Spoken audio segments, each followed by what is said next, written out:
नमस्कार, इस चैनल में आपका स्वागत है। ये क्लास 8 के बच्चों के लिए और वैसे बच्चे जो 50 नंबर का हिंदी लेते हैं 10th क्लास में, उन बच्चों के लिए भी ये क्लास है। हुंडरू का जलप्रपात, कामता प्रसाद सिंह काम ने इस चैप्टर को लिखा है, इस कहानी को लिखा है। यात्रा वृत्तांत है। ये यात्रा के दौरान लिखे गए कहानी यात्रा वृत्तांत है। तो इस कहानी को हम लोग देखते हैं। हुंडरू का जलप्रपात, इसका पाठ का सारांश आप देखिए। हुंडरू झारखंड राज्य का छोटा नागपुर जिले में पड़ता है। रांची से 27 मील की दूरी पर स्थित है हुंडरू का जलप्रपात, जिसे इंग्लिश में हुंडरू वाटरफॉल भी बोल सकते हैं। अत्यंत सुंदर मनमोहक यह जलप्रपात है। उसका यात्रा मार्ग भी, उसकी यात्रा होना चाहिए, उसकी यात्रा मार्ग भी सुंदर एवं मनमोहक है दोस्तों। पहाड़, जंगलों, घाटियों, नदियों को पार कर हुंडरू के जलप्रपात तक पहुंचा जा सकता है। आदिवासियों का गीत, पशु पक्षियों की आवाज़, कलरव चूह चूह की आवाज़ से यात्रा और भी आनंददायक हो जाती है। हरियाली संपन्न यह प्रदेश जादू की तरह मन को मोह लेता है। यानी ये यहाँ का वातावरण बिल्कुल मनहर है, या यूँ कहें कि देवलोक जैसा है वातावरण। कहीं कोयला है तो कहीं अभ्रक है। अभ्रक होना चाहिए दोस्तों, यहाँ गलत है। अभ्रक की खान मिलती है। वहाँ के लोग गरीब और सीधे साधे हैं। वहाँ के लोग क्या हैं? आदिवासी लोग गरीब हैं और सीधे साधे हैं, छल प्रपंच नहीं है। नेक्स्ट आप लाइन में देखते हैं कि हुंडरू का जो जलप्रपात है, जलप्रपात स्थल की शोभा देवलोक जैसी है दोस्तों। अगर वहाँ जाएं हम हुंडरू का जलप्रपात का दर्शन करने के लिए, तो मालूम होगा कि मैं इंद्र के नगरी स्वर्ग लोक में पहुँच गया हूँ, देवताओं की नगरी में पहुँच गया हूँ। और ख़ास बात है 243 फीट ऊंची जगह से गिरता हुआ पहाड़ को चीरता पत्थर पर जिस समय गिरता है, उस स्वरूप को देखेंगे तो अत्यंत आकर्षक दिखता है। ऐसा लगता है मानो वहाँ पर 1000 फन वाला कोई शेषनाग हो, जिसकी आवाज़ हो रही है, फुफकार मार रहा हो। 10 हाथी चिंगार रहा हो एक साथ, कई ट्रेन के इंजन एक साथ स्टार्ट हो रहे हो और गुजरते हो, उतनी आवाज़ वहाँ पर आती है उस पानी के जलप्रपात से दोस्तों। ऐसा कामता प्रसाद सिंह काम ने वर्णन किया अपने यात्रा वृत्तांत में। पानी गिर गिर कर 20-20 फीट उछलता है, छलांग मारता है, गुलेचे मार रहा है। झरने से आगे का दृश्य और भी अधिक मोहक है दोस्तों। उससे आगे भी ऊंचे ऊंचे झरने हैं, लेकिन वहां तक पहुंच पाना कठिन है। आप सफ़र कीजिए दोस्तों, बहुत ही मज़ा आएगा। कठिन जहां पर हो वहां ज़्यादा मज़ा आता है, क्योंकि एडवेंचर हो जाता है वहाँ। पहाड़ के ऊपर से नीचे पतली पतली पगडंडी से चलकर घाटी की शोभा भी वर्णनीय है। इसे यह कहिए कि अवर्णनीय हो जाती है। जितना वर्णन करेंगे वो भी कम है दोस्तों।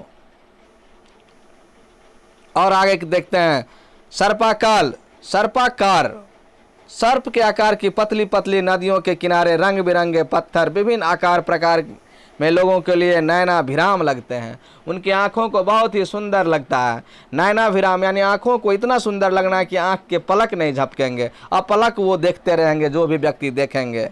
हुंडरू की शोभा प्रकृति प्रदत्त है, इंसानों ने नहीं तैयार किया है दोस्तों, ये देवताओं ने तैयार किया है, ऐसा माना जाता है। और ऐसा कहेंगे क्योंकि प्रकृति देवता होती है, प्रकृति ने तैयार की है। वहाँ दुकानों का अभाव है, खाने पीने की चीज़ें नहीं के बराबर मिलता है, ऐसा लेखक का मानना है। लेखक ने देखा है, ऐसा लेखक का कहना है। तो लेखक कहते हैं कि वहाँ के लोग बिल्कुल बुद्धू किस्म के हैं, क्योंकि वहाँ के लोगों को ऐसा करना चाहिए, वहाँ पर होटल खोलना चाहिए, खाने पीने की व्यवस्था करनी चाहिए, जिससे पर्यटक और ज़्यादा आए और उनकी आमदनी, उन लोगों की आमदनी बढ़े। वहाँ के रहने वाले आदिवासी लोगों का आर्थिक स्थिति अच्छा हो जाए। प्रपात के पास भयंकर ध्वनि दूर से ही लोगों को आकर्षित कर लेता है दोस्तों। हुंडरू का जलप्रपात अति दर्शनीय है। अब हम कवि का परिचय देखते हैं दोस्तों। ये कवि साहब जो हैं कामता प्रसाद सिंह काम लिखित हुंडरू का जलप्रपात कविता नहीं है दोस्तों, ये कहानी यात्रा वृत्तांतमक है, कहानी होना चाहिए।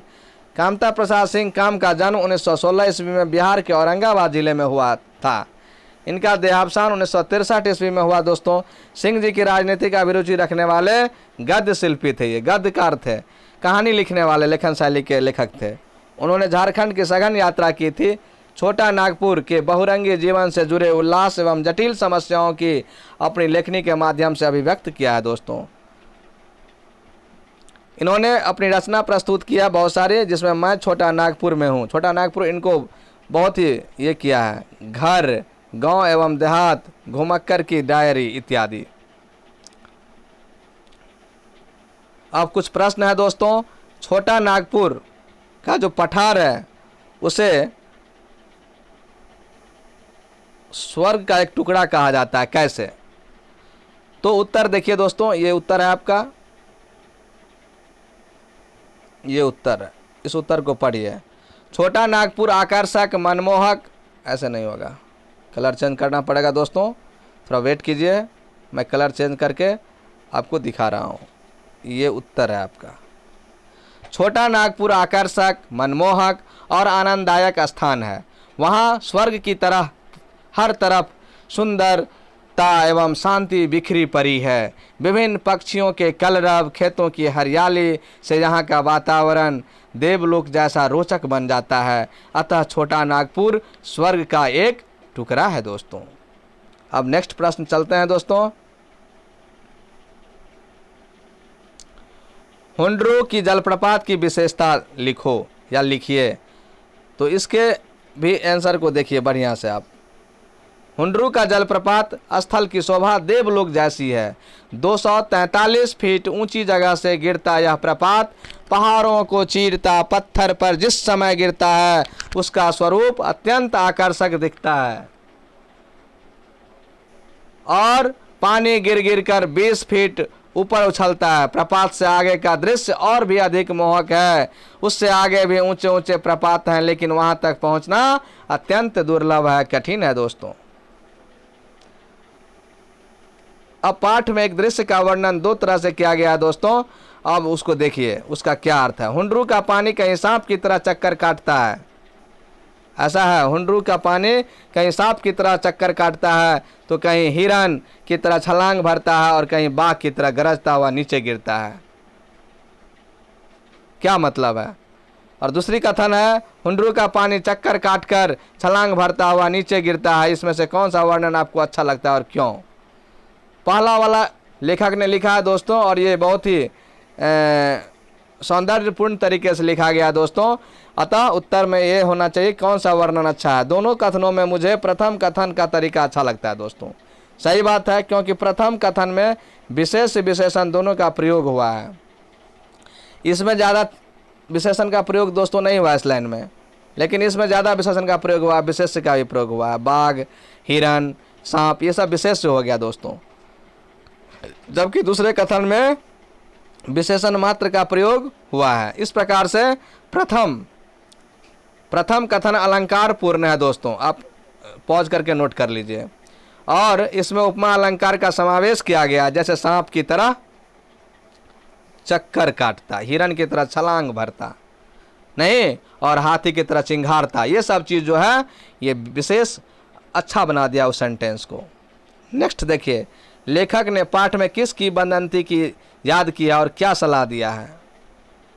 लेखक ने किंवदंती यह किया है कि इस हुंडरू से 7 मील दूर पर कुछ लोगों ने एक प्रपात देखा जो इससे कई गुना बड़ा है, पर वहां जाने का रास्ता इतना बीहड़, घनघोर और भयंकर है कि जंगल के उस भाग में पहुंच सकना दुश्वार है।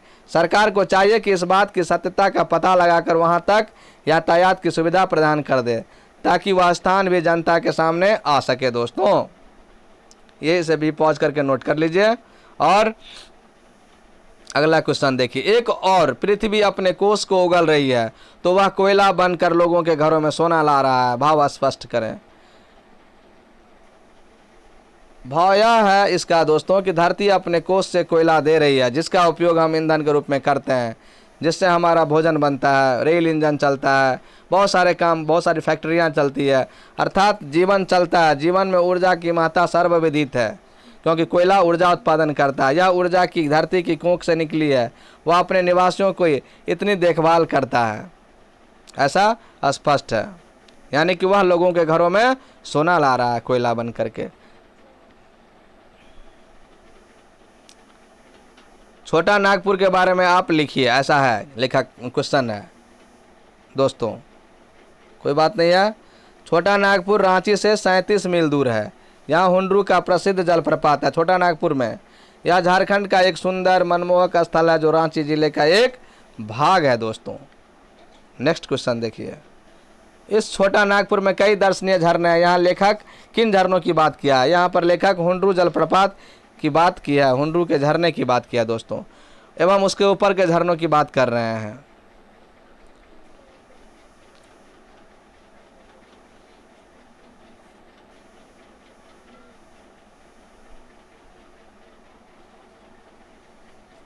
झारखंड के अलावा दोस्तों अनेक जलप्रपात हैं जिसका सूची तैयार करने के लिए बोला गया। हुंडरू रांची में है, हिरनिया जलप्रपात चाईबासा में है और ककुलत जलप्रपात नवादा में है दोस्तों। मैं नवादा का भ्रमण किया हूं और ककुलत जलप्रपात वहां का बिहार का सबसे अच्छा जलप्रपात है दोस्तों। तो इस प्रकार हमने इस चीज़ को सीखा दोस्तों। Thank you. यदि पसंद आया वीडियो तो लाइक शेयर कमेंट करें दोस्तों, नहीं भूलें, लाइक शेयर कमेंट करना ना भूलें। Thank you.